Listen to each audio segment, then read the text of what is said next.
தேவனுடைய பிள்ளைகளே, யோவான் சுவிசேஷம் 2ஆம் அதிகாரத்திலே 5ஆம் வசனத்தில் இயேசுவின் தாயாகிய மரியாள் சொன்னாள், அவர் உங்களுக்கு என்ன சொல்லுகிறாரோ அப்படி செய்யுங்கள்.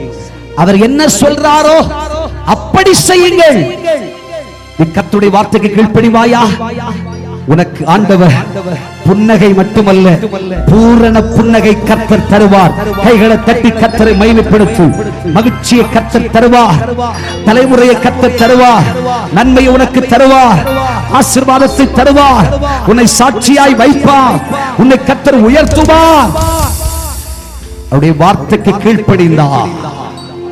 இன்னைக்கு பல பேர் ஏன்தான் ஆண்டவருக்குள்ள வந்தேனோ இல்லையோ அப்படின்னு கேட்கிற. இல்ல, ஆண்டவர் ஒரு வார்த்தையை போட்டு உன்னை பிடிச்சார். கர்த்தருக்கு ஒரு கை தட்டு கொடுங்க. சில பாட்டை போட்டு பிடிச்சார். அல்லேலூயா சொல்லுங்க, கை தட்டி.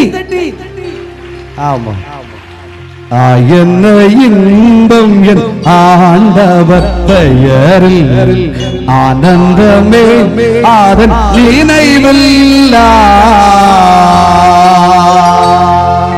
நீ அன்னைக்கு விழுந்ததுதான். கர்த்தருக்கு ஒரு கை தட்டு கொடுப்பாக்கலாம். பிடிச்சா, இழுத்து கொண்டா, தன் பக்கமா ஏற்றுக்கொண்டா. தேவனுடைய பிள்ளையே, ஏன்தான் வந்தனோ அப்படி சொல்லாத. இப்போ உன்மேல் வச்ச அன்பின் நிமித்தம் நீ அவருடைய பிள்ளையானபடியினாலே உன்னை பார்த்து சொல்றா, சீஷனே, பிள்ளையே, நான் சொல்றத கேளு. போ. கல்யாண வீட்டுல திராட்சரசம் இல்லையா? குறைஞ்சு போச்சா? கஷ்டமா இருக்கா? வீட்டுல குழப்பமா? ஊராரெல்லாம் சிரிக்கிறாங்களா? குடும்பத்துல கேவலமா பேசுறாங்களோ?